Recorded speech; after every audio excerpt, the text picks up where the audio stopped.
Everyone. आज हम लोग का टॉपिक वेपर प्रेशर होगा। वेपर प्रेशर को समझने के लिए सबसे पहला दो टर्म हम लोग को क्लियर करना होगा। First one is evaporation and second one is condensation. दो टर्म है मेरे पास वेपर प्रेशर को समझने के लिए। First one is evaporation and second one is condensation.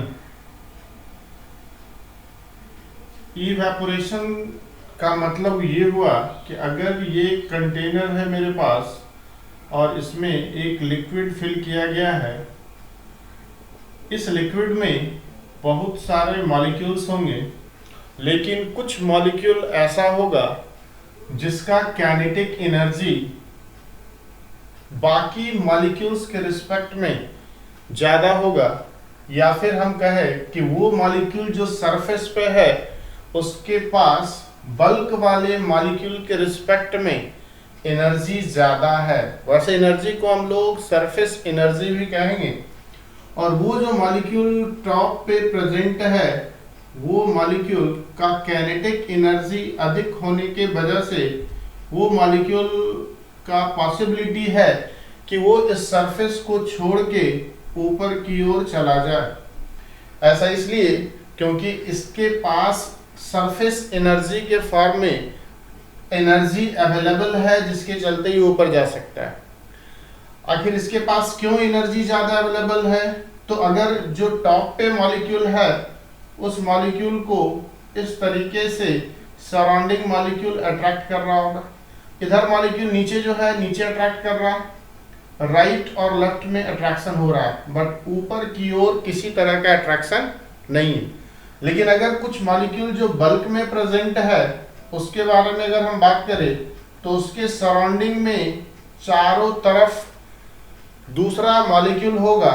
इसका मतलब ये हुआ कि ये मॉलिक्यूल पे जो फोर्स ऑफ अट्रैक्शन लग रहा है वो ज़्यादा लग रहा है। तो बल्क वाले के पास उतना एनर्जी नहीं है किसके रिस्पेक्ट में, जो सरफेस पे मॉलिक्यूल प्रेजेंट है उसके रिस्पेक्ट में। तो इस तरीके से ये मॉलिक्यूल जो सरफेस पे है यहाँ से स्कैप होगा और आगे की ओर बढ़ेगा। सपोज कीजिए कि ये कंटेनर क्लोज्ड है। ये जो फेनोमेना हुआ जिसमें सरफेस का मॉलिक्यूल लिक्विड के सरफेस को छोड़ के ऊपर की ओर चला गया, इस फेनोमेना को हम लोग इवेपोरेशन कहते हैं। तो हम कह सकते हैं इवेपोरेशन एक स्पॉन्टेनियस प्रोसेस है जिसमें लिक्विड का कन्वर्जन वेपर में हो रहा है, जिसमें लिक्विड का कन्वर्जन वेपर में हो रहा है। अगर यहाँ पे इस कंटेनर को हम क्लोज कर दे रहे हैं तो जो मॉलिक्यूल्स वेपर बन के गया वो इस सरफेस टॉप से टकराएगा और टकराने के बाद कंडेंस होके ये मॉलिक्यूल सपोज यहाँ पे आया, यहाँ से टकराया और फिर वापस उसी लिक्विड में आ जाएगा। तो कंडेंसेशन एक ऐसा प्रोसेस हुआ जिसमें लिक्विड वेपर जो हुआ वो कन्वर्ट हुआ फाइनली किसमें, लिक्विड में। तो इस कंटेनर के अंदर दो फेनोमेना हो रहा है। फर्स्ट फेनोमेना में हम ये बोल सकते हैं कि वैसे मॉलिक्यूल जिसका सरफेस एनर्जी ज़्यादा है या फिर जिसका काइनेटिक एनर्जी ज़्यादा है वो मॉलिक्यूल इस सरफेस को लीव कर गया। लीव करने के प्रोसेस को इवेपोरेशन बोलते हैं, जो एक स्पॉन्टेनियस प्रोसेस होगा और लगभग हर एक टेम्परेचर पे इवेपोरेशन पॉसिबल होगा। इस इवेपोरेशन के बाद इसमें जो एम्प्टी स्पेस है इसमें वेपर का कलेक्शन स्टार्ट हो गया। वेपर इसमें बढ़ते गया। कुछ वेपर का जो मॉलिक्यूल्स है वो इस टॉप से टकराया, कोलाइड किया, और कोलाइड करने के बाद या हम कहें कि कुछ मॉलिक्यूल ऐसा हो गया जिसका काइनेटिक एनर्जी घट गया during transfer of energy between molecules, और घटने के वजह से वो फर्दर अपने लिक्विड स्टेट में चला गया, क्योंकि उसका एनर्जी इसी के इक्विवेलेंट दिख रहा है। तो उस प्रोसेस को हम बोल दिए कंडेंसेशन। अब मेरे पास जो टर्म है वो है वेपर प्रेशर, जो इस दोनों के हेल्प से हम लोग को डिफाइन करना है। हमको वेपर प्रेशर को डिफाइन करने के लिए इस टर्म इवेपोरेशन एंड कंडेंसेशन का यूज करना है। तो वेपर प्रेशर का अगर डेफिनेशन हम दें तो हम ये कह सकते हैं कि सबसे पहला बात तो वेपर प्रेशर का बात हम लोग क्लोज्ड कंटेनर में करेंगे। किस तरह की कंटेनर में? क्लोज्ड कंटेनर में ही वेपर प्रेशर का बात करेंगे, बिकॉज क्लोज्ड कंटेनर अगर होता है तो इवेपोरेशन के साथ साथ कंडेंसेशन पॉसिबल है, और वेपर प्रेशर को डिफाइन करने के लिए हमको दोनों प्रोसेस का होना कंपलसरी है। तो निश्चित रूप से वेपर प्रेशर को डिफाइन हम लोग करने जा रहे हैं क्लोज्ड कंटेनर में। अब अगर बात किया जाए उसी क्लोज्ड कंटेनर में, तो जो वेपर प्रेशर होगा, vapour pressure is defined as total pressure. Vapor pressure is defined as total pressure exerted by vapor in closed container. Total pressure exerted by vapor in closed container when rate of condensation and rate of evaporation is equal। कहने का मतलब ये हुआ कि इस container के अंदर जब कंडेंसेशन का रेट और इवेपोरेशन का रेट इक्वल हो जाए तो उस समय जो उस एम्प्टी स्पेस में उस कंटेनर के वॉल पे जो प्रेशर एक्सर्ट हो रहा है उस प्रेशर को वेपर प्रेशर कहेंगे। अब यहाँ पे कहने का मतलब ये हो गया कि उस पर्टिकुलर सिचुएशन में लिक्विड और वेपर एक दूसरे से एक इक्विलिब्रियम अटेन कर लेगा। लिक्विड और वेपर एक इक्विलिब्रियम अटेन कर लेगा। हम जान रहे हैं लिक्विड का कन्वर्जन वेपर में हम लोग बोल सकते हैं रेट ऑफ इवेपोरेशन, और वेपर फिर से फर्दर लिक्विड में आएगा तो यहाँ पे जो रेट होगा उसको हम बोलेंगे रेट ऑफ कंडेंसेशन। और एट इक्विलिब्रियम हम ये कह सकते हैं कि rate of evaporation is equals to rate of condensation, क्योंकि जब तक फॉरवर्ड एंड बैकवर्ड डायरेक्शन का रेट इक्वलाइज ना हो जाए तब तक हम ये कह नहीं सकते हैं कि ये दोनों इक्विलिब्रियम में आ गया। तो जब लिक्विड और वेपर एक दूसरे से इक्विलिब्रियम में आ जाए तो उस समय वेपर जो प्रेशर एक्सर्ट करेगा उस प्रेशर को वेपर प्रेशर हम लोग कहने जा रहे हैं। यहाँ के जस्ट बाद हम लोग को ये देखना है कि वेपर प्रेशर आखिर किस फैक्टर पे डिपेंड करता है। हम ये कह सकते हैं कि वेपर प्रेशर का समझना इस टॉपिक में, इस चैप्टर में कॉलिगेटिव प्रॉपर्टीज को समझने के लिए काफी ज्यादा जरूरी है, क्योंकि इसी वेपर प्रेशर के रिस्पेक्ट में हम लोग बॉइलिंग पॉइंट को डिफाइन करते हैं। इसी वेपर प्रेशर के रिस्पेक्ट में हम लोग फ्रीजिंग पॉइंट को डिसाइड करते हैं, और ये दोनों elevation in boiling point and depression in freezing point colligative properties है, जो कि कहीं ना कहीं वेपर प्रेशर के हेल्प से ही एक्सप्लेन होगा। तो नेक्स्ट टॉपिक जो हम लोग यहाँ पे करने जा रहे हैं वो फैक्टर्स अफेक्टिंग वेपर प्रेशर। तो पहला फैक्टर जो होने जा रहा है वो होगा नेचर ऑफ लिक्विड। अगर बात करें लिक्विड के नेचर का, तो लिक्विड में हम ये बात कर सकते हैं कि आखिर जो लिक्विड का मॉलिक्यूल्स है उसमें inter molecular force of attraction कितना स्ट्रॉन्गर है। अगर दो लिक्विड हम कंसिडर करते हैं, लिक्विड ए एंड बी, और ए में इंटर मॉलिक्यूलर फोर्स काफ़ी स्ट्रॉन्गर है बी के रिस्पेक्ट में, तो हम ये कहेंगे कि जब वेपर बन रहा होगा, मीन्स जिस समय इवेपोरेशन हो रहा होगा, उस समय लिक्विड ए का वेपर कम बन रहा होगा, जबकि लिक्विड बी में फोर्स ऑफ अट्रैक्शन कमजोर होने की वजह से उसमें वेपर का कंटेंट ज़्यादा दिख रहा होगा। जितना ज़्यादा वेपर उतना ही ज़्यादा vapour pressure.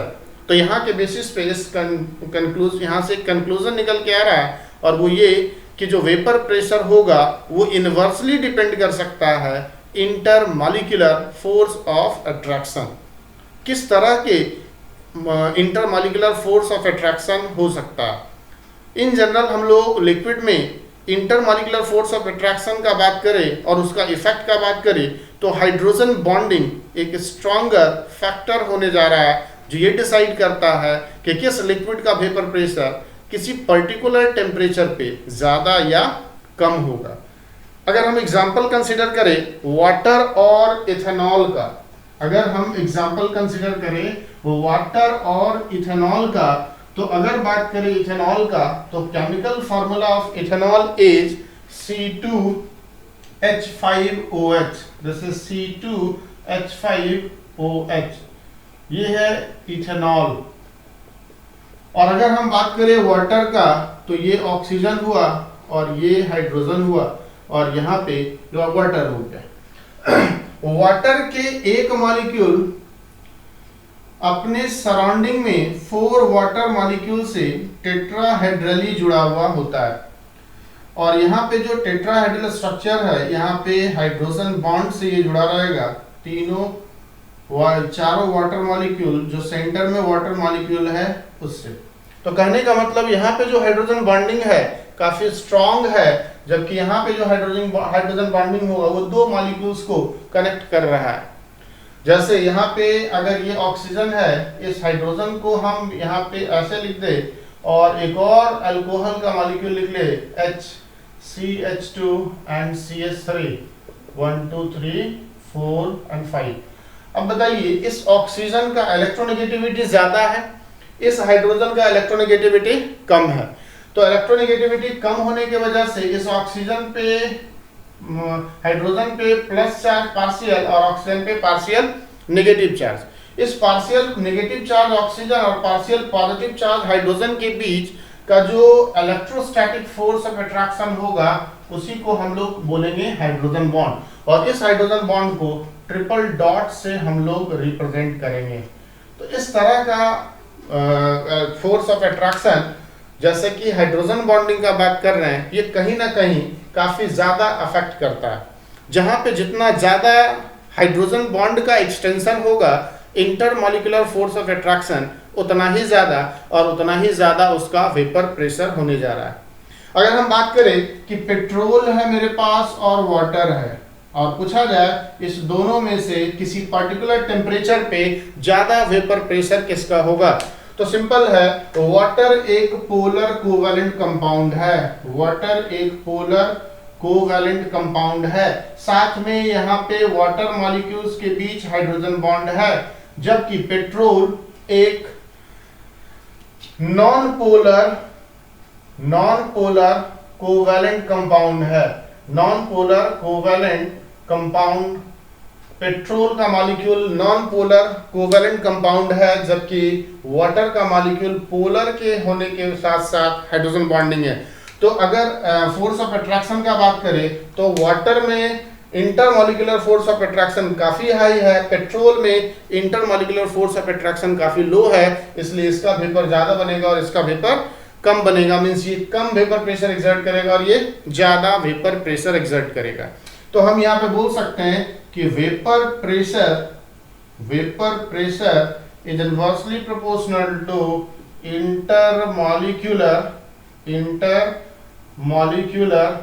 Force of attraction. Intermolecular force of attraction, जो दो मॉलिक्यूल के बीच का फोर्स ऑफ अट्रैक्शन है, अगर ज्यादा है तो कम वेपर बनेगा और कम वेपर प्रेशर होगा, और अगर अट्रैक्शन कम है तो निश्चित रूप से वेपर प्रेशर ज्यादा होगा।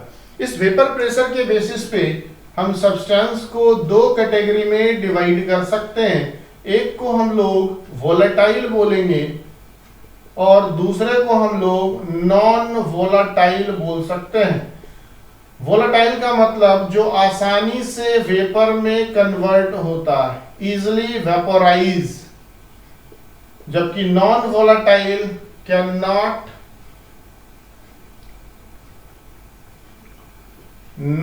Vaporise easily. ये आसानी से वेपोराइज नहीं होता, या फिर हम कहेंगे इसका वेपर ही नहीं बनता है। सॉलिड का वेपर हम लोग इन जनरल बोलते हैं कि नहीं बनता है, तो solids are non volatile in nature, लेकिन उसमें भी एक्सेप्शन है। वोलेटाइल का मतलब जो आसानी से वेपराइज हो जाए। अब 2 लिक्विड में कंपेयर करना है विच इज मोर वोलेटाइल, तो जिसका वेपर प्रेशर ज्यादा है किसी पर्टिकुलर टेम्परेचर पे वो ज्यादा वोलेटाइल। इसका मतलब निश्चित रूप से जिस कंपाउंड में, जिस सैंपल में इंटरमॉलिक्यूलर फोर्स ऑफ अट्रैक्शन कमजोर होगा वो वोलेटाइल ज्यादा होगा, और जिसमें intermolecular force of attraction strong होगा वो लेस वोलेटाइल होगा। तो very first point, very first factor is nature of liquid. इसके जस्ट बाद जो सेकंड फैक्टर होने जा रहा है वो होगा टेम्परेचर। वेपर प्रेशर दो ही फैक्टर पर डिपेंड करता है, फर्स्ट नेचर ऑफ लिक्विड या nature of substance, and second temperature. तीसरा कोई फैक्टर वेपर प्रेशर को डिसाइड नहीं कर सकता है। Second will be temperature. अगर हम बात करें ये कंटेनर है और इस कंटेनर में यहां तक लिक्विड भरा हुआ है, तो जो मॉलिक्यूल्स सरफेस तक पहुंच रहा है जिसका काइनेटिक एनर्जी काफी ज्यादा है बाकी मॉलिक्यूल्स के रिस्पेक्ट में, वो नंबर अब बढ़ेगा जब आप टेम्परेचर को बढ़ाते हो तब। मतलब टेम्परेचर बढ़ाने से मॉलिक्यूल्स का काइनेटिक एनर्जी तेजी से बढ़ेगा और ज्यादा मॉलिक्यूल सरफेस पे आएगा और ज्यादा तेजी से इवेपोरेशन होगा और ज्यादा अमाउंट में वेपर बनेगा और ज्यादा वेपर प्रेशर मिलने जा रहा है। तो हम यह कह सकते हैं कि टेम्परेचर बढ़ता है तो वेपर प्रेशर भी बढ़ेगा, लेकिन हम ये नहीं कह रहे हैं कि vapour pressure is directly proportional to temperature, ये यहाँ पे नहीं है। बट फिर भी हम ये कहेंगे टेम्परेचर बढ़ने से वेपर प्रेशर बढ़ेगा। अगर ग्राफिकली रिप्रेजेंट करें तो कुछ इस तरीके से शो कर सकते हैं। ये वेपर प्रेशर वाई एक्सिस पे पुट कर दे रहे हैं। यहाँ पे अगर स्ट्रेट लाइन है इसका मतलब वो डायरेक्ट प्रोपोर्शन है, लेकिन यहाँ स्ट्रेट लाइन नहीं होके कर्व लाइन होगा। तो कहने का मतलब अगर ऐसे हम लोग कर दे रहे हैं तो ये गलत होने जा रहा है, मींस डायरेक्ट रिलेशन का हो जाएगा। एक सिंपल रिलेशनशिप है जिसका डेरिवेशन तो हम लोग यहाँ पे नहीं कर रहे हैं, लेकिन उस रिलेशनशिप के हेल्प से हम लोग डिफरेंट टेम्परेचर पे वेपर प्रेशर फाइंड आउट कर सकते हैं। जैसे अगर टेम्परेचर T1 है उस समय का वेपर प्रेशर P1 है, और टेम्परेचर जब T2 हुआ तो वेपर प्रेशर बदल कर P2 हो गया। और यहाँ पे हम बहुत अच्छे तरीके से जान रहे हैं कि T1 is less then T2, means T2 is greater then T1। तो एक डायरेक्ट फार्मूला हम लोग यूज कर सकते हैं, log P2 over P1, log P2 over P1 is equals to del H vaporization upon 2.303 R 1 upon T1 minus 1 upon T2। ये वो relation है जिसके हेल्प से किसी पर्टिकुलर टेम्परेचर पे जब टेम्परेचर चेंज करेंगे तो वेपर प्रेशर में क्या चेंजिंग आएगा उसको फाइंड आउट कर सकते हैं। तो जब टेम्परेचर T1 था वेपर प्रेशर P1, और टेम्परेचर T2 हुआ तो वेपर प्रेशर P2 हो गया। अब यहाँ पे डेल H वेपोराइजेशन का मतलब हुआ enthalpy of vaporisation. 1 mole liquid जब अपने वेपर फेज में कन्वर्ट होता है तो जितना अमाउंट ऑफ एनर्जी का रिक्वायरमेंट होगा उस अमाउंट ऑफ एनर्जी को, पर मोल अमाउंट ऑफ एनर्जी को डेल्टा H वेपोराइजेशन कहेंगे। R यहाँ पे गैस कांस्टेंट हुआ and P2 P1 is known. So by using this equation we can easily determine vapor pressure at different temperatures. तो दो factor हुआ जो वेपर प्रेशर को डिसाइड करेगा। The first factor was nature of liquid and second one is temperature. तीसरा कोई factor नहीं होगा जो वेपर प्रेशर को डिसाइड करने जा रहा है। अब यहां जब हम लोग वेपर प्रेशर को समझ चुके हैं तो अब हम लोग किसी सॉल्यूशन का वेपर प्रेशर फाइंड आउट करने का कोशिश करेंगे। यहां से हम लोग अब किसका वेपर प्रेशर फाइंड आउट करेंगे? सॉल्यूशन का। और सॉल्यूशन में किस तरह का सॉल्यूशन होगा वो एक एक करके हम लोग देखेंगे। तो नेक्स्ट जो टॉपिक कवर करने जा रहे हैं हम लोग वो होगा वेपर प्रेशर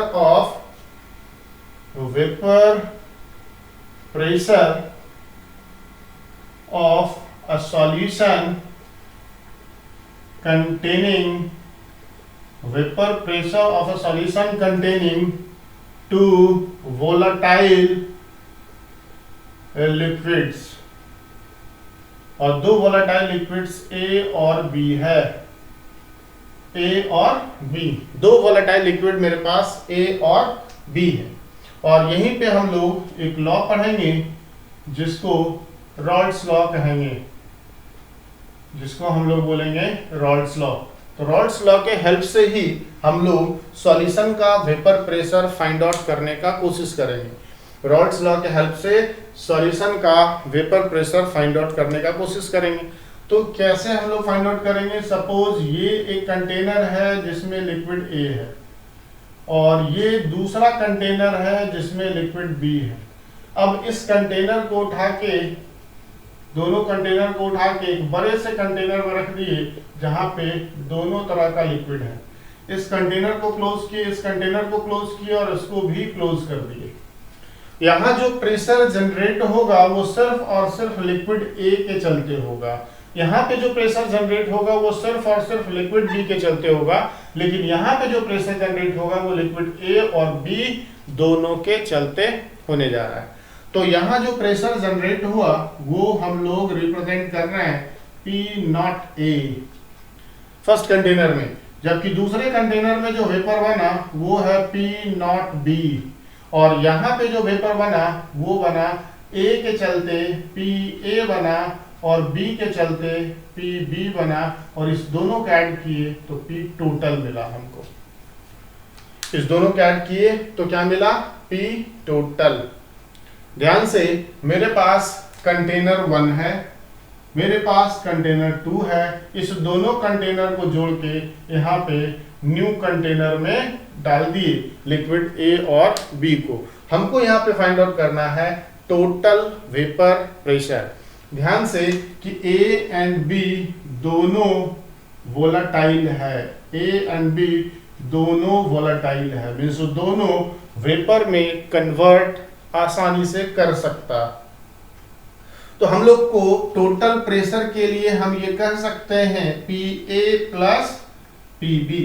अब यहाँ पे पी ए क्या कंट्रीब्यूशन के चलते इस कंटेनर में ए के चलते जितना वेपर बना उसको पी ए बोलेंगे, और बी के चलते जितना वेपर बना उसको पी बी बोलेंगे। बी के चलते जितना वेपर बना उसको पी बी।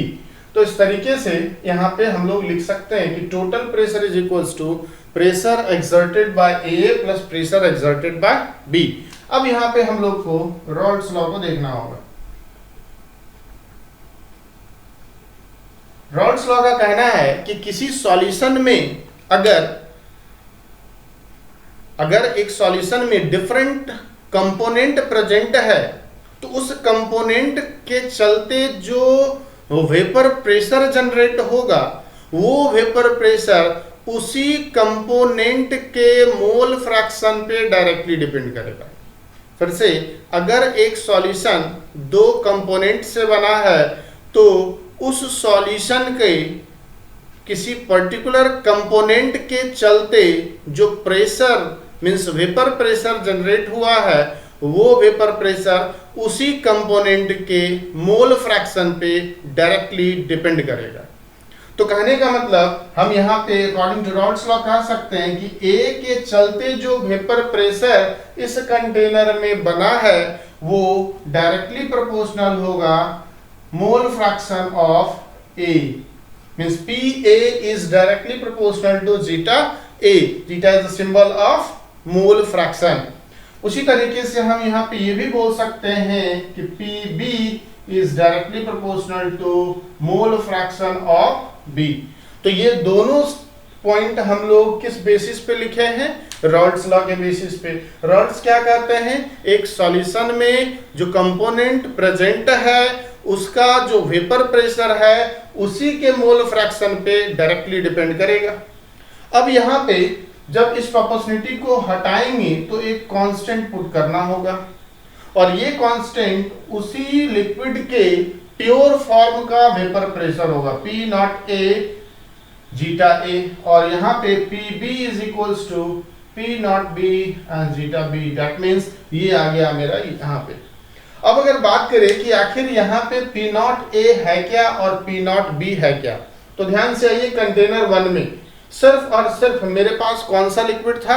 तो लिक्विड ए, उसके चलते अकेला वो कितना वेपर प्रेशर जनरेट किया, पी नॉट ए। इसका मतलब P naught A is the vapour pressure of liquid A in pure form. Means ये लिक्विड ए का वेपर प्रेशर है, अपना वेपर प्रेशर है जब वो अकेला था, और ये पी नॉट बी ये लिक्विड बी का वेपर प्रेशर है जब वो अकेला था।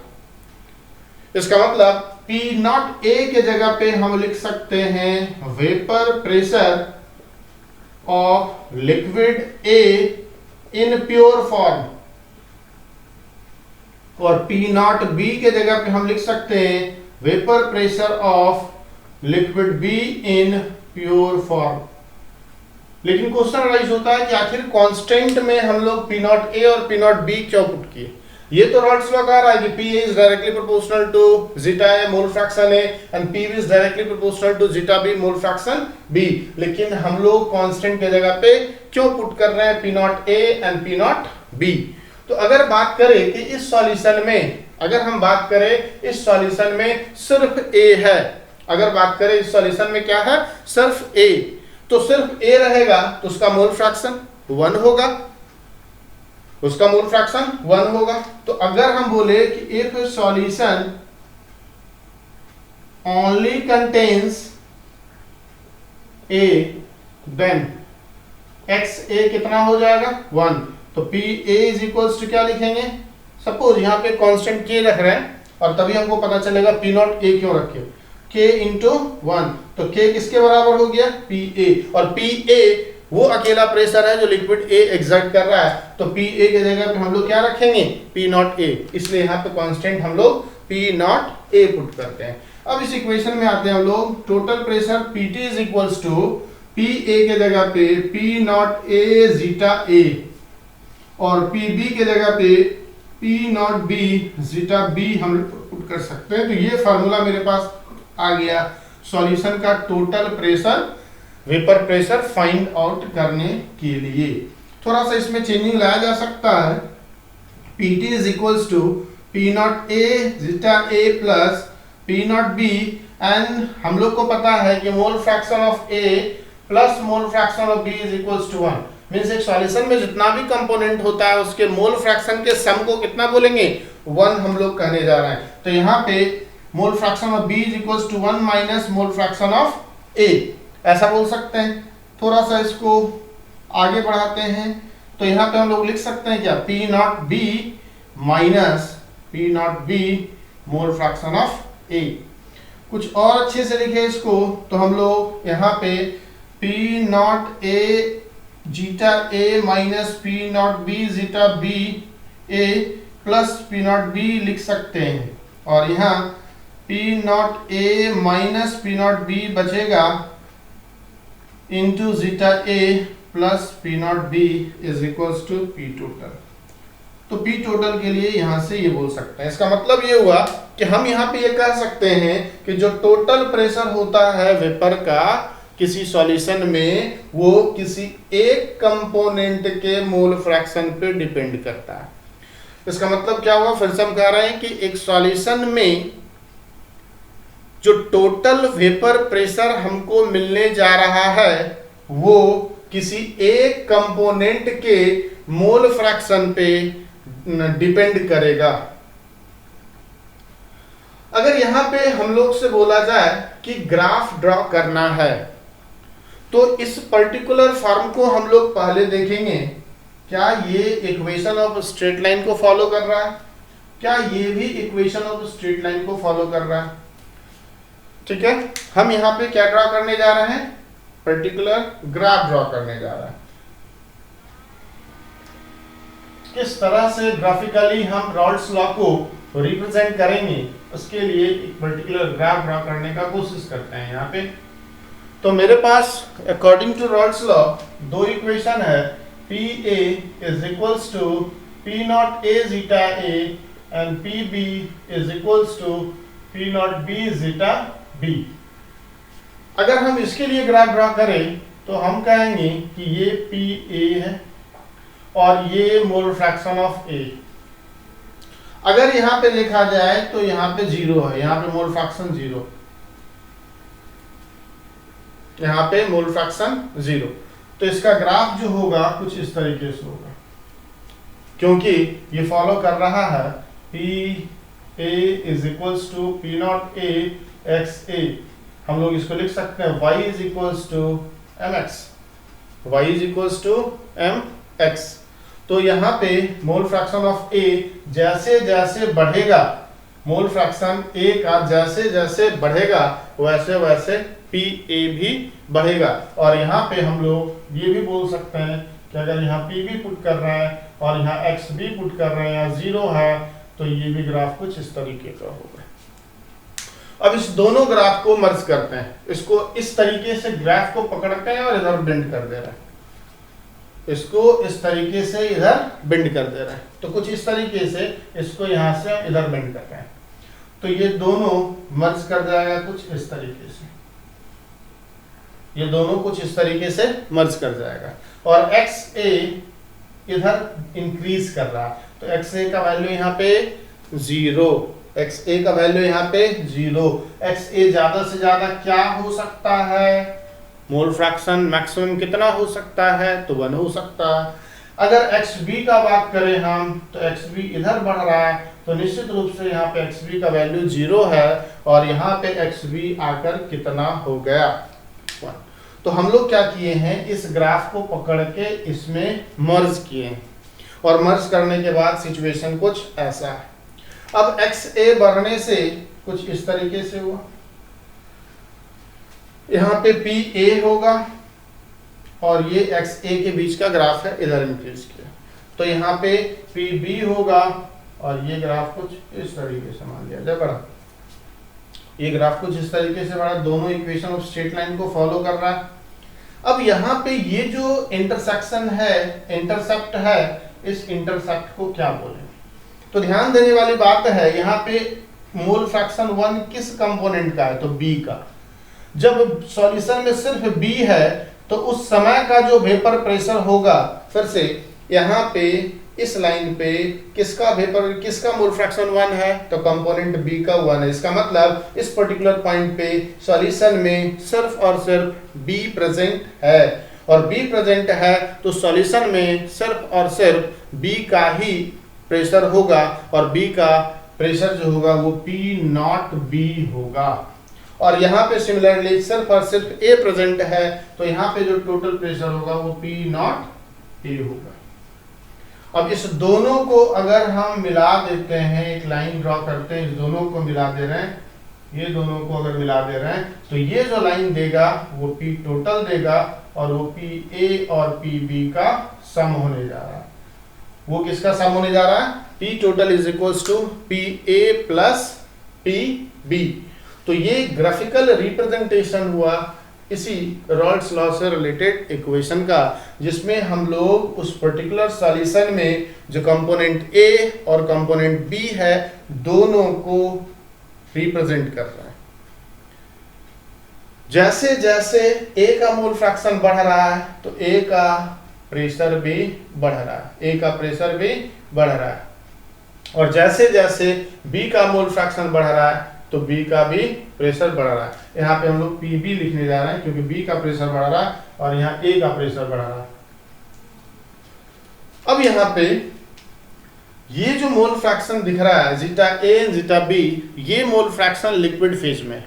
लेकिन जो क्वेश्चन होता है उसमें ये भी पूछा जाएगा कि अगर ये कंटेनर है और इस कंटेनर को हम ऊपर से क्लोज किए हैं और ये कंटेनर यहाँ तक लिक्विड फिल किए हुए, यहाँ पे ये कंटेनर लिक्विड फिल किए हुए, और इसमें दो चीज प्रेजेंट है, ए प्लस बी, तो दो मोल फ्रैक्शन होगा zeta A and zeta B. अब ये लिक्विड फेज का मोल फ्रैक्शन है। अब यहाँ पे कुछ वेपर बना, यहाँ पे कुछ वेपर बना, तो यहाँ जो वेपर बन के तैयार है, यहाँ पे वेपर है ऑफ ए एंड बी। तो मान लेते हैं कि इस वेपर में हम लोग को ये पता करना होता है कि वेपर फेज में जब चला गया तो मोल फ्रैक्शन क्या होगा। वेपर फेज में जब चला गया तो मोल फ्रैक्शन क्या होगा, ये हमको अगर डिटरमाइन करना है तो किस तरीके से किया जाए कि वेपर प्रेशर में जाने के बाद का मोल फ्रैक्शन क्या होगा। तो वेपर प्रेशर में जाने के बाद मोल फ्रैक्शन मान लेते हैं कंपोनेंट ए का YA है और कंपोनेंट बी का YB है।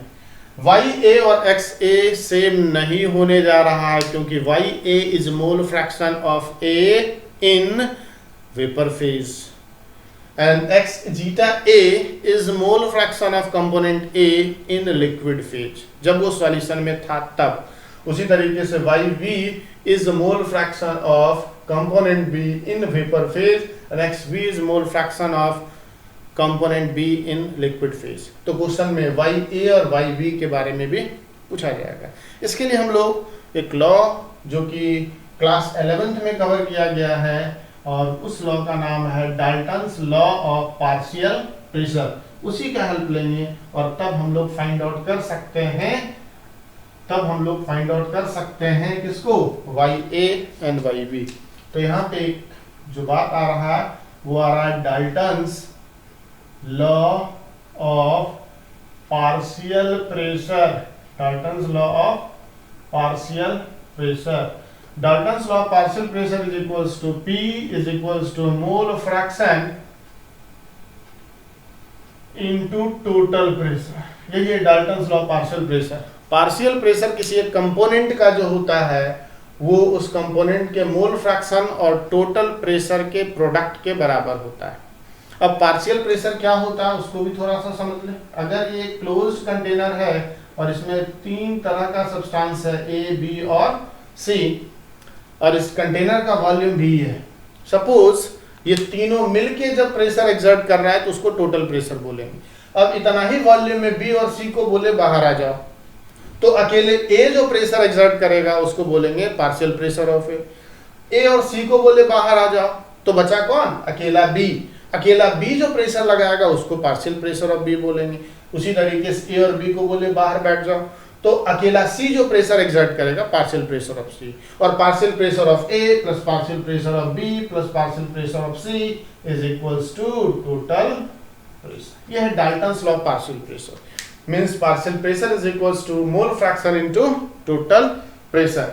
उसी के हेल्प से हम लोग यहाँ पे कुछ फाइंड आउट कर सकते हैं। अभी जो मेरे पास इक्वेशन आया है वह P total is equals to PA plus PB या कहें P total is equals to P naught A zeta A plus P naught B zeta B। यहाँ पे हम लोग को ये आया। अब अगर हमको मान लिया जाए YA निकालना है तो YA निकालने के लिए हम यहाँ पे क्या लिख सकते हैं कि PA इज इक्वल्स टू, ये पार्शियल प्रेशर ऑफ A, ये क्या है, पार्शियल प्रेशर ऑफ A। तो partial pressure of A is equals to mole fraction of A into total pressure. According to Dalton's law partial pressure is equals to क्या लिख सकते हैं, mole fraction of A into total pressure. तो जिस समय हम लोग पार्शियल प्रेशर ऑफ A निकाल लेंगे तो YA भी निकाल सकते हैं। तो वहां पे हम लोग लिख सकते हैं ना PA के जगह पे रॉल्स लॉ के according P naught A XA is equals to YA P total, ये इक्वेशन। उसी तरीके से हम लोग बोल सकते हैं पार्शियल प्रेशर ऑफ B। ध्यान से यहाँ PA और PB क्या है, तो partial pressure of A in vapour phase, PB क्या है, partial pressure of B in vapour phase. तो PB इज इक्वल्स टू हम लोग लिख सकते हैं Dalton's law of partial pressure से YB इनटू टोटल प्रेशर। अब PB के जगह पे रॉल्स लॉ से लिख सकते हैं P naught B zeta B is equals to YB into P total। इसका मतलब YA is written as P naught A zeta A upon P total and YB is equals to P naught B zeta B upon P total। ये मेरे लिए vapour phase का mole fraction find out करने के लिए formula हुआ है। तो इस तरीके से हम लोग इस फॉर्मूला का यूज करके एक ऐसे सॉल्यूशन का total vapour pressure find out करेंगे जिसमें दोनों का दोनों कंपोनेंट लिक्विड फेज में होगा और दोनों वोलेटाइल भी होगा। दोनों क्या होगा, वोलेटाइल भी होगा। लिक्विड फेज का मोल फ्रैक्शन अलग होगा, वेपर फेज का मोल फ्रैक्शन अलग होगा। अब यहाँ पे हम लोग ग्राफ भी देख लिए, हम लोग फार्मूला भी देख लिए, हम लोग वेपर फेज का भी फार्मूला देख लिए। अब उससे रिलेटेड एक सिंपल क्वेश्चन करने का कोशिश करते हैं हम लोग। Simple question, imaginary question. हम लोग किसी पर्टिकुलर सब्सटेंस का इंफॉर्मेशन नहीं ले रहे हैं, क्योंकि उस पर्टिकुलर सब्सटेंस का प्योर फॉर्म का वेपर प्रेशर क्या होगा आई डोंट नो। वो एक थ्योरेटिकल नहीं, प्रैक्टिकल डेटा है। तो हम लोग एक हाइपोथेटिकल दो लिक्विड कंसीडर कर रहे हैं। दो हाइपोथेटिकल लिक्विड है ए और बी। फिर से दो हाइपोथेटिकल लिक्विड है ए और बी, और इस तरीके से ए जो है उसका 3 मोल लिए। ए का कितना मोल लिए? 3 मोल। और बी जो लिए उसका 2 मोल लिए। बी का जो है 2 मोल लिए। इसका जो वेपर प्रेशर है, मींस प्योर फॉर्म का वेपर प्रेशर जो है P0A गिवन है। मान लिया जाए इसको हम रख रहे हैं 100 मिलीमीटर ऑफ मर्क्यूरी, और इसका भी P0B मींस प्योर फॉर्म का वेपर प्रेशर दिया हुआ है, और वो दिया हुआ मान लिया जाए 200 मिलीमीटर ऑफ मर्क्यूरी। इस डेटा के हेल्प से अगर पूछा जाए आपसे कि out of A and B which is more volatile in nature, तो ऑब्वियस सी बात है जिसका वेपर प्रेशर ज्यादा है प्योर फॉर्म में तो उसी वही ज्यादा वोलेटाइल होगा। तो B is more volatile than A. अब यहाँ पे बोला कि इस दोनों को मिला के एक ऐसा कंटेनर में रख दिए जहां पे दोनों चीजें ए भी है और बी भी है, और मान लिया जाए इसको भी ढक दिए, और यहाँ पे जो टोटल प्रेशर है पीटी, और वो पूछा जा रहा है क्या होगा। साथ में हमसे ये भी पूछा जा रहा है कि वेपर फेज में YA एंड YB का वैल्यू क्या होगा। तो question is very clear. We have two different container containing liquid A and liquid B. Both the liquids are volatile in nature. In pure form of A and B, vapor pressure is given. In pure form of A, vapor pressure is 100 millimeter of Hg. In pure form of B, vapor pressure is 200 millimeter of Hg mercury. And the mole of A and B is also mentioned. Just after mixing of these two liquid into a different container, we are going to determine the total pressure along with the partial vapor pressure along with the mole fraction in vapor phase. तो आइए हम लोग इसको solve करने का कोशिश करते हैं। इसी क्वेश्चन को सॉल्व करने का कोशिश करते हैं। यहाँ पे अगर हम बोले कि हमको निकालना है पी टोटल, तो निकाल ही लेंगे। हम लोग लिखेंगे P A plus P B, और पी ए के जगह पे क्या लिखेंगे? P naught A mole fraction of A, यहाँ लिखेंगे P naught B mole fraction of B, और यहाँ लिख देंगे पी टोटल फाइंड आउट। वही करना है। अब क्या करें? तो P naught A 100 millimetre of Hg दिया हुआ है। अच्छा, मोल फ्रैक्शन ऑफ ए कैसे निकालेंगे? तो mole of A upon mole of A plus mole of, तो mole of A is given 3 upon 3 plus 2, that is 3/5. Zeta B is mole fraction of B is equals to number of moles of B upon number of moles of A plus number of moles of B करने जा रहे हैं। अब बताएंगे यहाँ पे क्या होगा?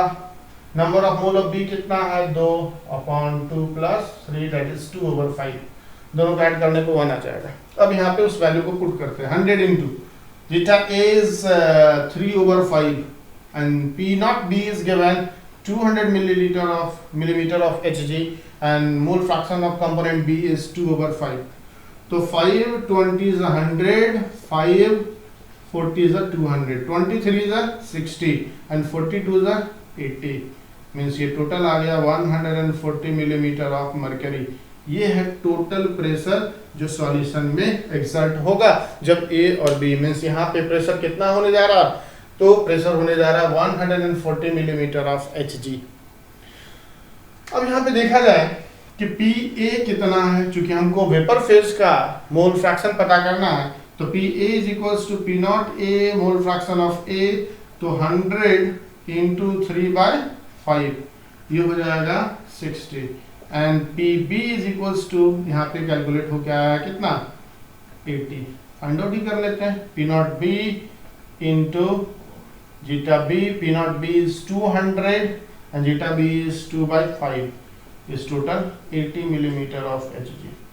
तो बताइए हम लोग क्या क्या फाइंड आउट कर चुके हैं? Partial vapour pressure of component A, partial vapour pressure of component B and total vapour pressure.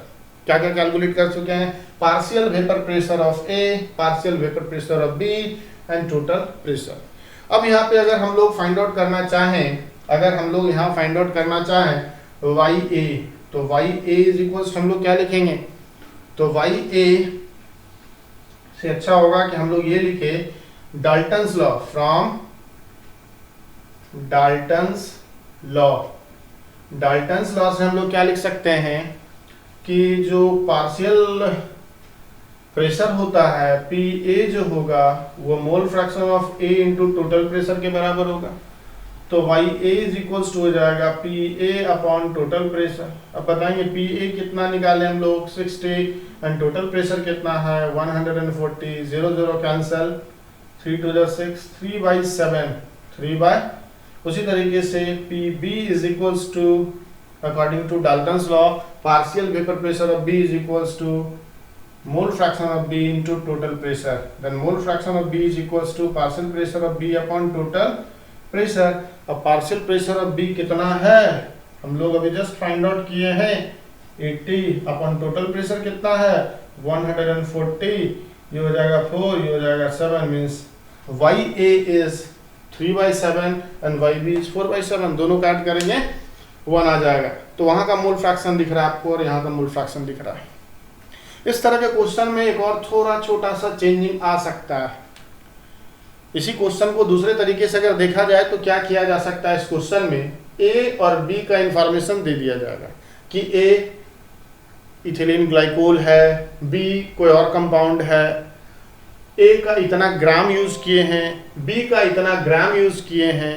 तो बस एक एक्सटेंशन थोड़ा सा और लेंदी होगा क्वेश्चन। ए और बी का मास दिया होगा तो ए और बी कंपाउंड का नाम भी दिया होगा। अगर मास दिया और कंपाउंड का नाम दिया तो कंपाउंड के नेम से हम लोग क्या फाइंड आउट करेंगे? Molecular mass. और मास और मॉलिक्यूलर मास से क्या फाइंड आउट करेंगे? नंबर ऑफ मोल्स, और नंबर ऑफ मोल्स के बाद प्रोसेस बिल्कुल यही होगा। नंबर ऑफ मोल्स के बाद प्रोसेस बिल्कुल यही होगा। कुछ और क्वेश्चन यहाँ पे हो सकता है जो इससे डिफरेंट पैटर्न का हो सकता है, थोड़ा सा डिफरेंट पैटर्न का हो सकता है।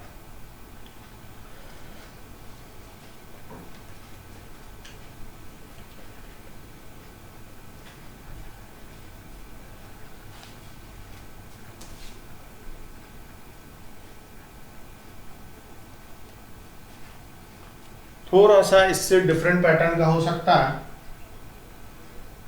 कहा जाएगा कि ये कंटेनर ढका हुआ है ऊपर से, ये दूसरा कंटेनर भी ढका हुआ है, इसको एक बड़े से कंटेनर में डाल दिए और ये लिक्विड है, यहाँ पे लिक्विड है और यहाँ पे लिक्विड है। ये ए है और ये बी है और ये है सॉल्यूशन। ए है और बी है और ये है सॉल्यूशन। ए का दिया है मान लिया जाए 2 मोल, बी का दिया है 3 मोल्स, और उस समय सॉल्यूशन का वेपर प्रेशर टोटल जो है मान लिया जाए 400 मिलीमीटर ऑफ Hg है। फिर बोला कि नहीं ये 3 मोल है और ये इस बार कर दिया गया 4 मोल्स कर दिया गया, इसका 3 मोल और इसका 4 मोल्स, और यहाँ पे टोटल प्रेशर जो है मान लिया जाए 300 मिलीमीटर ऑफ Hg दे दिया, 300 मिलीमीटर ऑफ Hg दे दिया। तो पूछा कि प्योर फॉर्म में है ना, what is the vapour pressure of A and B, means P naught A पूछा जा रहा है और पी नॉट बी पूछा जा रहा है। तो ऐसे क्वेश्चन में क्या करेंगे, ये केस 1 हो गया ना और ये केस 2 हो गया। फिर से हम समझा रहे हैं। First condition is 2 moles of A and 3 moles of A were mixed and the solution having vapor pressure of 400 millimeter of Hg. In second case there is little difference. Instead of 2 moles of A we are using 3 moles of A and 4 moles of B instead of 3 moles of B. But in this case pressure is decreased and it becomes 300 millimeter of Hg. By using these two cases we have to determine partial vapor pressure of A and partial vapor pressure of B, which is a constant. It doesn't depend on what is the number of moles used during the formation of solution.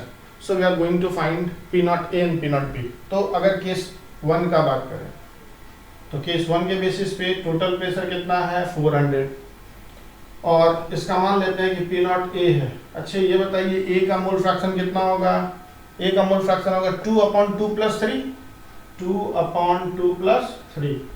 यहाँ पे क्या लिखेंगे P naught B into B का mole fraction क्या होगा 3/2 + 3, 3/2 + 3। इसको अगर थोड़ा सा और सॉल्व करें 400 = 2 P naught A/5 + 3 P naught B/5 या और कहें तो 5 4 20, 2000 = 2 P naught A + 3 P naught B। इसको इक्वेशन 1 बना देंगे, इसको हम लोग इक्वेशन 1 बना देंगे। उसी तरीके से केस 2 आ जाएगा। केस 2 में हम लोग टोटल वेपर प्रेशर हमको मिला है 300। केस 2 का टोटल वेपर प्रेशर कितना है 300। तो 300 = क्या लिख सकते हैं बताएंगे? 300 = लिखेंगे P naught A XA, P naught B mole fraction B। अच्छा ये बताएंगे 300 क्या मोल फ्रैक्शन पहले जैसा रहेगा? नहीं, मोल ही बदल गया तो मोल फ्रैक्शन भी बदलेगा। इस बार मोल फ्रैक्शन कितना है 3 टोटल मोल। टोटल कितना 4 + 3 7, तो 3/7 + P naught B पता है क्या? यही तो फाइंड आउट करना है। जीटा B क्या होगा? तो B का मोल 4 और टोटल मोल 7। तो यहाँ पे जो इक्वेशन आएगा 7 3 2100 = 3 P naught A + 4 P naught B। This will be equation 2। क्या इक्वेशन 1 और 2 में वेरिएबल कितना है 2? हम लोग कह सकते हैं it is linear equation in 2 variable. इसको सॉल्व करेंगे, जिस भी मेथड से सॉल्व करना हो आप P A और P naught A and P naught B find out कर लेंगे। किससे? तो from equation 1 and 2 we get P naught A and P naught B। हम लोग इस दोनों इक्वेशन की हेल्प से P naught A and P naught B को फाइंड आउट कर सकते हैं। P naught A and P naught B को फाइंड आउट कर सकते हैं इस दोनों इक्वेशन के हेल्प से।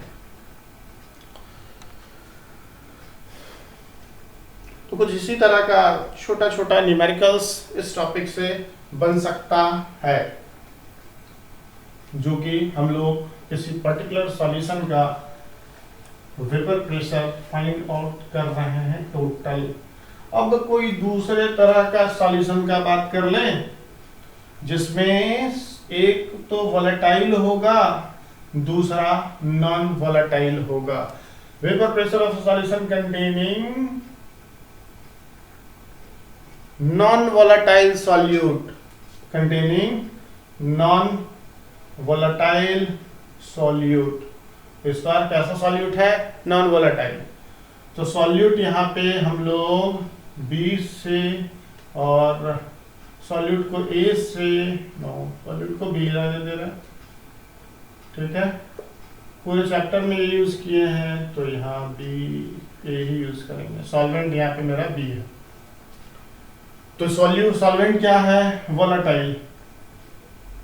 और सॉल्यूट क्या है? Non volatile. सॉल्यूट क्या है? Non volatile. अब यहाँ पे यह सिचुएशन हुआ, इसमें क्या प्रेजेंट है? B, और यहाँ तक लिक्विड है, ये ढक दिए। ये दूसरा एक और कंटेनर है जहाँ पे B A है, सॉल्यूट, ठीक है। इसका वेपर बना और यहाँ पे ये भरा हुआ है, नो वेपर। यहाँ पे वेपर ही नहीं बनेगा, नॉन वोलेटाइल है। अब ये दोनों को एक बड़े से कंटेनर में ले जाके डाल दिए। तो सिचुएशन कुछ ऐसा हो गया, ये सॉल्यूशन है, ये ढक्कन लगा दिए इसमें, ये इसमें ढक्कन लगा दिए क्योंकि ढक्कन बंद है तभी वेपर प्रेशर है, अदरवाइज वेपर प्रेशर नहीं है। अब यहाँ पे ध्यान देने वाली बात है कि A है, यहाँ पे लाइन से A होगा, B होगा, A होगा, B होगा, A होगा, B होगा, A होगा, B A B A B A B A B A B A B। इस तरीके से सरफेस पे दोनों प्रेजेंट है। सॉल्यूशन चुकी है तो A भी है और B भी है, लेकिन यहाँ पे सिर्फ और सिर्फ क्या है बताएंगे? B B है। यहाँ पे सिर्फ B और B ही है और ये वेपर में कन्वर्ट होता है। तो यहाँ का जो वेपर होगा उसको हम लोग बोलेंगे पी नॉट बी, और यहाँ जो वेपर बनेगा वो पी बी होगा, क्योंकि पार्शियल वेपर प्रेशर का बात करेंगे। तो अगर हम यहाँ पे देखा जाए तो लेस वेपर प्रेशर मिलने जा रहा है। रीजन क्या है? रीजन यही है कि ए बी का जगह छेक लिया। जो बी वेपर बनना चाहता था वो बी को यहाँ उतना अमाउंट में रहने नहीं दिया। ए जस्ट जाके जगह पे खड़ा है, न हम जाएंगे न तुमको जाने देंगे, उसका ये सिचुएशन है। न हम वेपर बनेंगे न तुमको उतना वेपर बनने देंगे, क्योंकि ये जगह मेरा है, तुम्हारा जो जगह है वहीं से वेपर बनो। इसलिए जो बी का वेपर बनेगा वो कम होगा, और यहाँ सिर्फ बी का जगह, इसलिए वेपर यहाँ पे ज्यादा। तो बहुत ही सिंपल बात है, हम पी नॉट बी को हम बोल सकते हैं कि पी बी है, ग्रेटर है। इसका मतलब वेपर प्रेशर डिक्रीज कर जाता है। वेपर प्रेशर डिक्रीज करता है कब? जब नॉन वोलेटाइल सॉल्यूट को ऐड करते हैं। जब नॉन वोलेटाइल सॉल्यूट ऐड होता है सॉल्यूशन में तो वेपर प्रेशर डिक्रीज करेगा। जब नॉन वोलेटाइल सॉल्यूट ऐड होगा तो वेपर प्रेशर क्या होगा? डिक्रीज होगा। अब यहाँ पे क्वेश्चन राइज होता है कि from according to Raoult's law क्या कह सकते हैं? तो कह सकते यही है कि P B is directly proportional to zeta B. Means B का जितना ज्यादा अमाउंट होगा पार्शियल प्रेशर बी का उतना ही ज्यादा होगा। अगर यहाँ पे इसको हम थोड़ा सॉल्व करें तो P B is equals to क्या लिख सकते हैं? कांस्टेंट की जगह P naught B zeta B. थोड़ा और इसको सॉल्व करें तो P B is equals to हम लोग लिख सकते हैं P naught B into X B के जगह पे 1 माइनस जीटा ए लिख सकते हैं, और इसको is equals to P naught B minus P naught B zeta A भी लिख सकते हैं।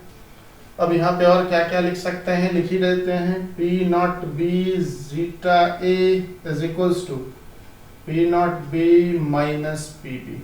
क्या इतना? चलिए, पी नॉट बी क्या है? ज्यादा, और पी नॉट पी बी क्या है? कम, और इस दोनों का डिफरेंस को क्या बोलेंगे? बोलेंगे इतना ही वेपर प्रेशर घट गया जब नॉन वोलेटाइल सॉल्यूट को मिला। इस सॉल्यूट को इस सॉल्वेंट में मिलाने पर वेपर प्रेशर कितना घटा? तो P naught B minus P B is equal to इतना।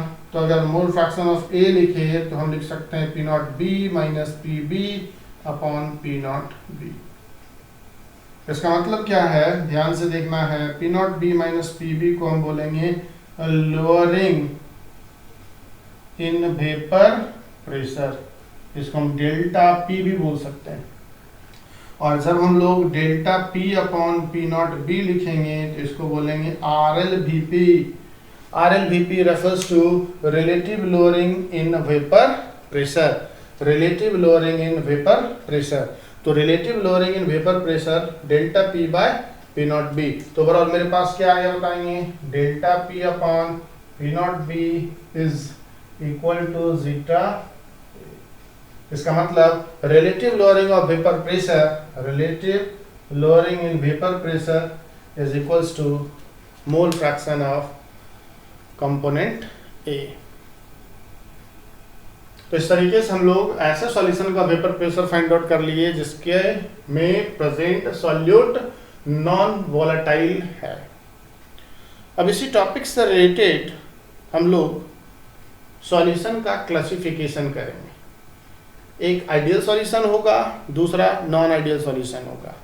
और नॉन आइडियल सॉल्यूशन में एक ऐसा होगा जो पॉजिटिव डेविएशन शो करेगा और एक ऐसा होगा जो नेगेटिव डेविएशन शो करेगा। और डेविएशन के पीछे क्या रीज़न होगा उसको जानने का कोशिश करते हैं। तो हम लोग का जो अगला टॉपिक होगा, हम लोग सबसे पहले आइडियल सॉल्यूशन के बारे में स्टडी करते हैं।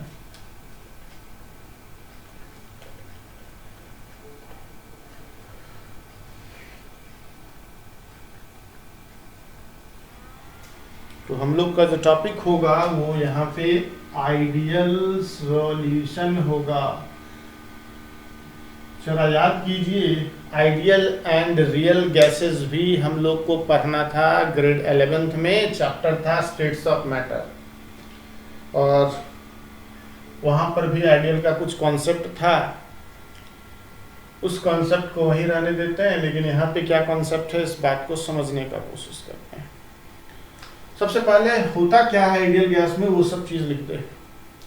ये रॉल्स लॉ को ओबे करता है, मीन्स रॉल्स लॉ इसके लिए वैलिड है। रॉल्स लॉ में जो कुछ भी पढ़े वो एप्लीकेबल है यहाँ। इसका मतलब हम यहाँ लिख सकते हैं total pressure is equals to P A plus P B, या हम लिख सकते हैं total pressure is equals to P naught A mole fraction of A, P naught B mole fraction of B. ये भी सही है और ये भी सही है, ऐसे ये भी तो मोल फ्रैक्शन, ये रॉल्स लॉ ही है। नेक्स्ट, डेल्टा एच मिक्सिंग 0 है। इसका मतलब जब भी सॉल्यूशन आइडियल बनता है, ना तो वो प्रोसेस एक्सोथर्मिक है और ना ही वो प्रोसेस एंडोथर्मिक होगा। इसका मतलब ना हीट रिलीज होगा ना ही हीट अब्जॉर्ब होगा। चलिए देखते हैं कैसे होगा, वो बात की बात है। डेल्टा भी मिक्सिंग इज इक्वल्स टू 0, मतलब दो लिक्विड मिलने के बाद जो सॉल्यूशन बना उसका वॉल्यूम पहले और दूसरे लिक्विड के सम के बराबर है। मीन्स वॉल्यूम ना इंक्रीज किया ना डिक्रीज किया, ऐसे सॉल्यूशन को आइडियल बोलेंगे। एक और चीज, delta G mixing, delta G mixing is less then 0। ये बहुत सिंपल है, delta G gives free energy. Mixing हो रहा है इसका मतलब स्पॉन्टेनियस है, और स्पॉन्टेनियस है तो डेल्टा जी नेगेटिव होना चाहिए। एक और बात हम कर सकते हैं कि डेल्टा एस मिक्सिंग। अब डेल्टा एस मिक्सिंग का मतलब एंट्रोपी चेंज, तो सॉल्यूशन में दो कंपोनेंट आ गया तो एंट्रोपी तो बढ़ा ना। ऐसे भी स्पॉन्टेनियस है तो डेल्टा एस पॉजिटिव होना चाहिए। एक और बात यहाँ पे अगर हम बोले तो जो A और A के बीच का इंटरेक्शन है वो B और B के बीच के इंटरेक्शन के बराबर है, और वो A और B के बीच का इंटरेक्शन के बराबर है। यहाँ पे कहने का मतलब हुआ inter molecular force of attraction between two molecules of A is equals to intermolecular force of attraction between two molecules of B is also equals to intermolecular force of attraction between a molecule of A and B। ये वो situation है जिसमें solution ideal behaviour show करता है। अब बहुत ही simple सी बात है, हमको ये सोचना है कि दो सब्सटेंस है मेरे पास A और B। मेरे पास कितना सब्सटेंस है? दो, A और B। A और A का जो फोर्स ऑफ अट्रैक्शन है B और B के फोर्स ऑफ अट्रैक्शन से इक्वल उसी शर्त पे हो सकता है। पहला, जब A और B का मोलर मास लगभग बराबर हो, या डिफरेंस हो भी तो थोड़ा सा। A अगर पोलर नॉन पोलर है तो B को भी नॉन पोलर होना पड़ेगा। A में अगर नॉन पोलैरिटी है तो इसमें भी नॉन पोलैरिटी होना चाहिए, क्योंकि तभी जाके अट्रैक्टिव फोर्स दोनों का इक्वल होगा, और जब इक्वल होगा तभी सॉल्यूशन आइडियल बनेगा। जैसे अगर हम बोले कि बेंजीन है प्लस टोल्यूइन है, तो benzene is C6H6 and toluene is C6H5CH3। तो ये दोनों का दोनों नॉन पोलर है। दोनों का दोनों क्या है? Non polar. इसका दो मॉलिक्यूल के बीच अट्रैक्शन, इसके दो मॉलिक्यूल के बीच का अट्रैक्शन, और इस दोनों के बीच का अट्रैक्शन क्या है? इक्वल। हम ये बोल रहे हैं कि बेंजीन का दो मॉलिक्यूल, इस दोनों के बीच का जो अट्रैक्शन है, टोल्यूइन के दो मॉलिक्यूल के बीच का अट्रैक्शन, और एक बेंजीन और एक टोल्यूइन के मॉलिक्यूल के बीच का अट्रैक्शन, ये डॉटेड जो है फोर्स ऑफ अट्रैक्शन को रिप्रेजेंट कर रहा है, ये क्या है? इक्वल है। तो ऐसे सिचुएशन में आइडियल बिहेवियर शो करेगा। मींस बेंजीन एंड टोल्यूइन के मिक्सचर को आइडियल सॉल्यूशन बोला जा सकता है, और इसलिए भी बोला जा सकता है क्योंकि इसके मोलर मास में बहुत ज्यादा का डिफरेंस नहीं, तो ऐसे सॉल्यूशन को आइडियल बोलेंगे। अब यहाँ फिर से आते हैं कि अगर यहाँ पे A और B मिलके AB बना रहा है, ध्यान से देने की बात है, A और B मिलके क्या बना रहा है? AB। अगर ऐसा है तो A और A होगा और B और B होगा, तो दो ऐसा बना होगा AB AB दो मॉलिक्यूल, ए बी से और ए बी से 2 बन गया। तो इसको ब्रेक करना होगा, यहाँ पे क्या करना होगा, ब्रेक करना होगा, और यहाँ पे क्या करना होगा, ब्रेक करना होगा। यहाँ पे क्या हो रहा है, फॉर्मेशन हो रहा है, और यहाँ पे भी क्या हो रहा है, फॉर्मेशन हो रहा है।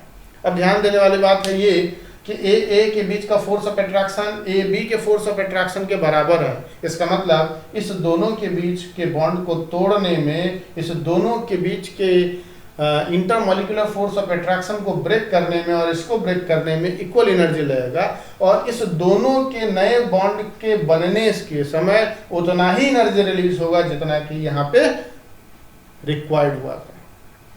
Means required energy is equals to released energy. Required energy किसके बराबर हो गया, रिलीज्ड एनर्जी, और इसका मतलब डेल्टा एच मिक्सिंग 0 हो जाएगा। अब यहाँ पे डेल्टा भी मिक्सिंग 0 होने के पीछे क्या रीजन है, तो डेल्टा भी मिक्सिंग 0 इसलिए हुआ क्योंकि ए और ए जब साथ था तो दोनों के बीच का जो स्पेस था बिल्कुल वैसा ही स्पेस रह गया जब ए और बी नजदीक आया। मीन्स ए और ए के बीच का स्पेस, बी और बी के बीच का स्पेस और ए और बी के बीच का स्पेस में कोई फर्क नहीं पड़ा। कोई फर्क नहीं पड़ने के पीछे रीजन यह है कि उसके बीच का अट्रैक्टिव फोर्स इक्वल है, और अट्रैक्टिव फोर्स इक्वल है तो इंटरमॉलिक्यूलर डिस्टेंस इक्वल है, और इंटरमॉलिक्यूलर डिस्टेंस इक्वल है तो वॉल्यूम पे कोई फर्क नहीं पड़ेगा। मींस इंक्रीज नहीं होगा और डिक्रीज भी नहीं होगा, इसलिए डेल्टा भी मिक्सिंग 0। चूंकि ये प्रोसेस इंटरमिक्सिंग का स्पॉन्टेनियस है, ये प्रोसेस जो इंटरमिक्सिंग का वो स्पॉन्टेनियस है, इसलिए delta G mixing less than 0 होगा और delta S mixing is greater than 0। Entropy बढ़ना स्पॉन्टेनिटी को शो करता है और गिब्स फ्री एनर्जी घटना स्पॉन्टेनिटी को शो करता है। तो इस तरीके से हम लोग आइडियल सॉल्यूशन कर लिए। अब हम लोग नॉन आइडियल सॉल्यूशन के बारे में पढ़ते हैं।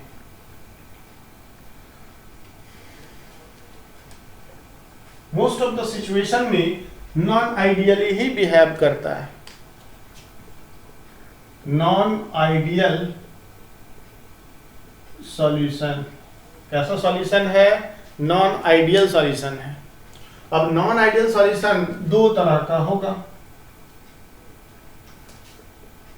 एक होगा पॉजिटिव डेविएशन और एक होगा नेगेटिव डेविएशन वाला। सबसे पहला तो हम लोग इस बेसिस पे कंपैरिजन कर ले कि यहाँ पे जो पॉजिटिव डेविएशन है ए और बी का जो इंटरेक्शन दिख रहा है हमको, वो कहीं ना कहीं ज्यादा है ए और बी के बीच के इंटरेक्शन से। मतलब इंटरमॉलिक्यूलर फोर्स ऑफ अट्रैक्शन ए के मॉलिक्यूल के बीच और बी के मॉलिक्यूल के बीच इंटरमॉलिक्यूलर फोर्स ऑफ अट्रैक्शन ज्यादा था, जबकि ए और बी से नजदीक आया तो इंटरमॉलिक्यूलर फोर्स ऑफ अट्रैक्शन घट गया, और घट गया तो इसको सेपरेट करना आसान हो गया, और इसको सेपरेट करना आसान हो गया, कम एनर्जी लेके सेपरेट हो जाएगा, जल्दी वेपर बना देगा, और वेपर प्रेशर जो हम सोच रहे थे उससे ज्यादा मिल जाएगा। यहाँ पे हम लोग क्या बोलेंगे, ए बी और बी का इंटरेक्शन इज लेस देन ए और बी का इंटरेक्शन। मतलब सेपरेटली जब ए को अट्रैक्ट कर रहा था, सेपरेटली जब बी को अट्रैक्ट कर रहा था, लेकिन जब वो दोनों साथ आया तो फोर्स ऑफ अट्रैक्शन बढ़ गया, और जब बढ़ गया फोर्स ऑफ अट्रैक्शन तो सॉल्यूशन में ए को बी से अलग करने के लिए, सॉल्यूशन में ए को बी से अलग करने के लिए हमको ज्यादा एनर्जी प्रोवाइड करना पड़ेगा, और ज्यादा एनर्जी प्रोवाइड करना पड़ेगा तो जो हम सोच के रखे थे वेपर प्रेशर इतना आएगा अकॉर्डिंग टू रॉल्स लॉ, उससे थोड़ा कम आएगा, और कम आया इसलिए बोले नेगेटिव डेविएशन। तो हम यहाँ पे ये कह सकते हैं कि P total is greater than P naught A zeta A P naught B zeta B, और यहाँ पे क्या कह सकते हैं कि P total is less than P naught A zeta A plus P naught B zeta B, ये कह सकते हैं। जबकि यहाँ पे इक्वल टू का साइन होता था आइडियल सॉल्यूशन में, लेकिन यहाँ घट गया वेपर प्रेशर सॉल्यूशन का। क्यों? क्योंकि इंटरेक्शन स्ट्रांग हो गया। तो अलग करना पहले के रिस्पेक्ट में मुश्किल है, और मुश्किल है तो कम वेपर बनेगा। जैसे एक सिंपल एग्जांपल लेते हैं ए के जगह पे हम लोग एसीटोन ले लेते हैं CH3 C double bond OCH3, और बी के जगह पे हम मान लेते हैं CHCl3 ले रहे हैं, क्लोरोफॉर्म। ये क्या है? एसीटोन, और ये क्या है? क्लोरोफॉर्म। ये क्या है? एसीटोन, और ये क्या है? क्लोरोफॉर्म। अब यहाँ पे देखा जाए कि जब ये अकेले था जिसमें कोई हाइड्रोजन बॉन्डिंग नहीं है, इसमें कोई हाइड्रोजन बॉन्डिंग नहीं है, ऐसा ऐसा दो मॉलिक्यूल आता है तो कोई हाइड्रोजन बॉन्डिंग नहीं, ऐसा ऐसा दो मॉलिक्यूल आता है तो भी कोई हाइड्रोजन बॉन्डिंग नहीं। लेकिन जब ये सिचुएशन होगा CH3 C double bond O CH3, और यहाँ पे ये क्लोरोफॉर्म है Cl और यहाँ पे H आ जाता है, तो इस ऑक्सीजन पे पार्शियल नेगेटिव आ जाएगा मोर इलेक्ट्रोनेगेटिव होने की वजह से, और इस हाइड्रोजन पे पार्शियल पॉजिटिव। इस दोनों के बीच कौन सा बॉन्ड आ गया? Hydrogen bond. क्या ये हाइड्रोजन बॉन्ड ऐसे ऐसे मॉलिक्यूल के बीच था? बिल्कुल नहीं। क्या इसके बीच था? यहां भी नहीं। लेकिन जब ये दोनों साथ आया तो हाइड्रोजन बॉन्ड आ गया। अब बताइए, ऐसे ऐसे दो मॉलिक्यूल को सेपरेट करना, ऐसे ऐसे दो मॉलिक्यूल को सेपरेट करना आसान, लेकिन ऐसे इस दोनों मॉलिक्यूल को सेपरेट करना मुश्किल। और जब मुश्किल आएगा तो वेपर कम बनेगा और टोटल वेपर प्रेशर एक्चुअल सम से कम आएगा। तो यहाँ पे इंडिविजुअली हाइड्रोजन बॉन्ड नहीं था, लेकिन जब दोनों साथ आया तो हाइड्रोजन बॉन्ड आ गया। तो ऐसे सिचुएशन में ये नेगेटिव डेविएशन शो करेगा। अब अगर यहाँ पे नेक्स्ट बात हम लोग करें, रॉल्स लॉ तो दोनों फॉलो नहीं करेगा। डोंट ओबे Rawls law. Non ideal solution Rawls law को फॉलो नहीं करता। Non ideal solution Rawls law को फॉलो नहीं करता। तीसरा बात यहाँ पे अगर हम बोले, डेल एच मिक्सिंग जो होता है वो ग्रेटर देन 0, और यहाँ पे डेल एच मिक्सिंग जो होगा वो लेस देन 0 होगा। अब यहाँ कहने का मतलब क्या है? Del H mixing is greater than 0, इसका मतलब ये पॉजिटिव है, और पॉजिटिव है तो एंडोथर्मिक है, ध्यान से। और अगर ये है तो नेगेटिव हुआ, और नेगेटिव है तो एक्सोथर्मिक। नेगेटिव में एक्सोथर्मिक क्यों? क्योंकि सिस्टम अपना एनर्जी रिलीज कर रहा है, उसका एनर्जी घट रहा है, इसलिए माइनस है। एंडो मतलब आ रहा है, और आ रहा है मतलब एनर्जी बढ़ रहा है, और बढ़ रहा है तो पॉजिटिव साइन। अब ध्यान देने की बात है, ए है और बी है, और ये दोनों मिलके AB और AB बना रहा है। तो यहाँ बॉन्ड को तोड़ना पड़ा होगा, बॉन्ड ब्रेकिंग, यहाँ भी बॉन्ड ब्रेकिंग, और यहाँ पे बॉन्ड फॉर्मेशन, और यहाँ भी बॉन्ड फॉर्मेशन, एक सिंपल बॉन्ड, इंटरमॉलिक्यूलर फोर्स वाला बॉन्ड जो हम बोल रहे हैं। अब ध्यान से देखने की बात है कि अट्रैक्शन जो है वो कमजोर पड़ गया इसमें, और यहाँ अट्रैक्शन स्ट्रांग है। तो स्ट्रांग अट्रैक्शन है तो बॉन्ड को ब्रेक करने में एनर्जी क्या चाहिए? बॉन्ड को ब्रेक करने में एनर्जी चाहिए ज्यादा, और रिलीज एनर्जी कम। ये क्या है? रिलीज एनर्जी, और ये क्या है? Absorb energy. तो जितना हम एब्जॉर्ब किए वो ज्यादा है, और हम जो रिलीज किए वो कम है। हम 100 जूल एनर्जी ले लिए और दिए 80 जूल, तो ओवरऑल हम कितना लिए? 20 joule. That's why this process is endothermic in nature, क्योंकि ए का इंटरैक्शन बी के इंटरैक्शन से मजबूत है, तोड़ना मुश्किल है, ज्यादा एनर्जी चाहिए। किसके रिस्पेक्ट में? बॉन्ड फॉर्मेशन के वक्त जो एनर्जी रिलीज हो रहा है। हम यहाँ बॉन्ड किसका बात कर रहे हैं? इंटरमॉलिक्यूलर फोर्स का बात कर रहे हैं, जो बॉन्ड वहां पे बन रहा है। उसी तरीके से सेम सिचुएशन यहाँ पे है कि जो बॉन्ड ब्रेकिंग है वो कम है, किसके रिस्पेक्ट में? Bond formation. मींस फॉर्मेशन के वक्त एनर्जी ज्यादा रिलीज हुआ, और बनते वक्त, तोड़ते वक्त एनर्जी कम जरूरत पड़ा। तो जरूरत कम और रिलीज ज्यादा, तो overall process is exothermic. Next अगर देखिए यहाँ पे, तो डेल भी मिक्सिंग, डेल्टा भी mixing is also greater than 0, that is positive, और डेल्टा भी मिक्सिंग यहां भी लेस देन 0। अब ध्यान देने की बात फिर से यहाँ पे आ गई, पहले जो अट्रैक्शन था वो मजबूत था, सॉल्यूशन बनने के बाद अट्रैक्शन कमजोर पड़ गया, और कमजोर पड़ गया तो सॉल्यूशन में मॉलिक्यूल एक दूसरे से दूर चला गया, और दूर चला गया तो मिलाने के बाद वॉल्यूम का सम से वॉल्यूम ज्यादा हो गया। फिर से ए और बी का इंटरेक्शन ज्यादा मजबूत है, तो जब दोनों सेपरेट था तो दोनों नजदीक था, लेकिन जब सॉल्यूशन बना तो अट्रैक्शन कमजोर होने की वजह से दोनों एक दूसरे से क्या हुआ, सेपरेट हुआ, दोनों एक दूसरे से क्या हुआ, दूर चला गया, और यही कारण है कि change in volume is positive. मतलब अगर 5-5 लीटर दोनों को मिलाए हैं तो जो सॉल्यूशन का वॉल्यूम होगा वो मोर देन 10 लीटर होगा, इसलिए क्योंकि सॉल्यूशन में जो ए और बी है उसके बीच का अट्रैक्शन कमजोर पड़ा, इंटरेक्शन कमजोर पड़ा, वो दोनों एक दूसरे से थोड़ा सा पहले के रिस्पेक्ट में दूर चला गया, और वहां पे वही चीज होगा कि अट्रैक्शन मजबूत हो गया, आ गया नजदीक, और नजदीक आने से जो वॉल्यूम आया रिजल्टेंट वो दोनों के सम के वॉल्यूम के रिस्पेक्ट में कम गया। चलिए ये प्रोसेस जो है वो भी तो स्पॉन्टेनियस है, तो डेल जी मिक्सिंग लेस देन 0, यहां भी डेल जी मिक्सिंग लेस देन 0, क्योंकि दोनों प्रोसेस में सॉल्यूशन बन रहा है तो डेल्टा जी नेगेटिव होना चाहिए, और सॉल्यूशन बन रहा है तो entropy change del S, entropy होता है degree of disorderness, randomness, delta S mixing is positive, और यहां भी delta S mixing is positive. तो ये कुछ पॉइंट ऑफ डिफरेंस है। यहां पे एक इंपॉर्टेंट बात ये है कि आपको एग्जांपल्स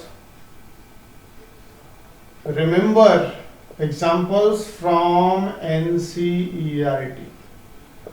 पिछले कुछ ईयर में ऐसा देखा जा रहा है कि क्वेश्चन कहां से आ रहा है, तो इसमें से कौन नेगेटिव डेविएशन शो कर रहा है, इसमें से कौन पॉजिटिव डेविएशन शो कर रहा है, इसमें से कौन आइडियल सॉल्यूशन है, वो सारा एग्जांपल जो एनसीईआरटी में दिया हुआ है वो सारा एग्जांपल आपको रिमेंबर करना होगा। ये सारा कॉन्सेप्चुअल पार्ट होने के बावजूद भी आपको वो रिमेंबर करना होगा। अब इस दोनों का ग्राफिकली हम लोग फिर से देख लेते हैं कि क्या ग्राफिकली हो सकता है। ग्राफिकली यहाँ पे क्या पॉसिबिलिटी है ये देख सकते हैं हम लोग।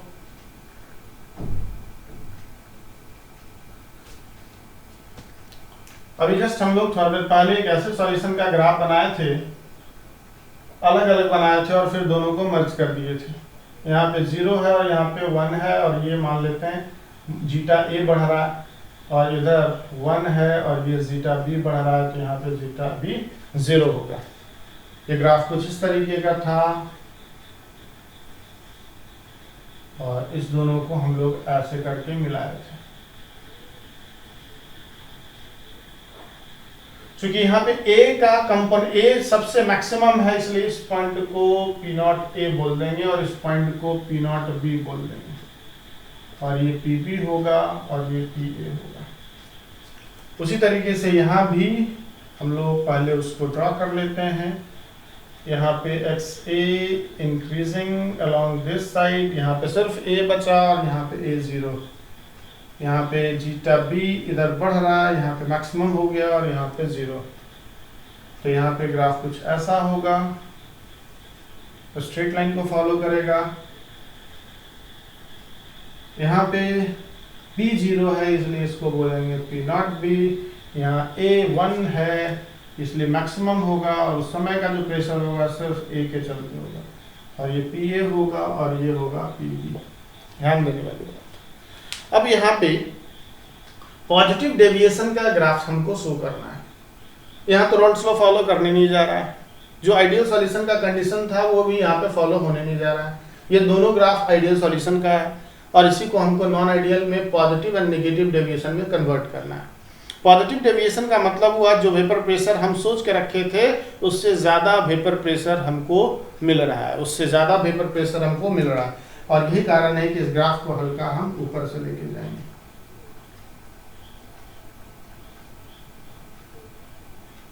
इस तरीके से, और इसको भी हल्का ऊपर से ही लेके जाएंगे।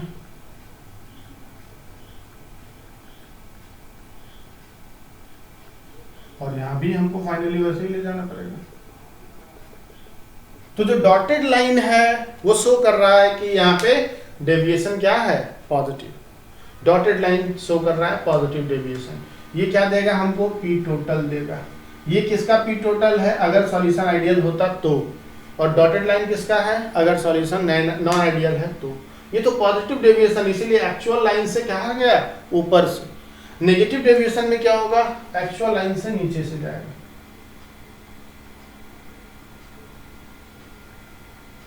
एक्चुअल लाइन से नीचे आ जाएगा, और यहां पे भी एक्चुअल लाइन से क्या होगा,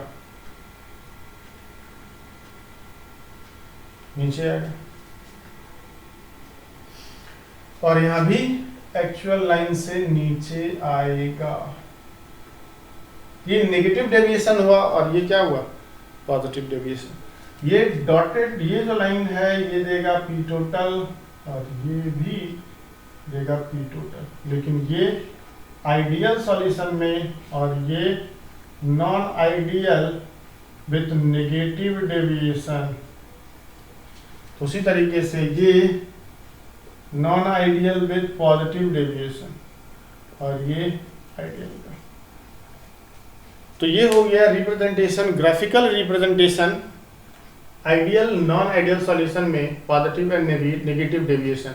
हम लोग हर एक पॉइंट को एक एक करके समझे हैं, क्यों डेल्टा एच मिक्सिंग 0, क्यों डेल्टा एच मिक्सिंग पॉजिटिव, क्यों डेल्टा भी मिक्सिंग पॉजिटिव, क्यों डेल्टा एच मिक्सिंग नेगेटिव, और डेल्टा भी मिक्सिंग नेगेटिव होगा। लेकिन सबसे बड़ी बात यहाँ पे ये है कि हमको एग्जाम्पल्स को एनसीईआरटी से लर्न करना होगा, सारा एग्जाम्पल्स जो दिया हुआ है, क्योंकि पिछले कुछ साल का पैटर्न दिख रहा है जेईई मेन और नीट में कि यहाँ से क्वेश्चन डायरेक्ट आ रहा है। न्यूमेरिकल जो होगा किस तरीके का हो सकता है वो भी हम लोग किए हैं। नेक्स्ट लेक्चर में हम लोग कुछ और न्यूमेरिकल्स करेंगे इस टॉपिक से, और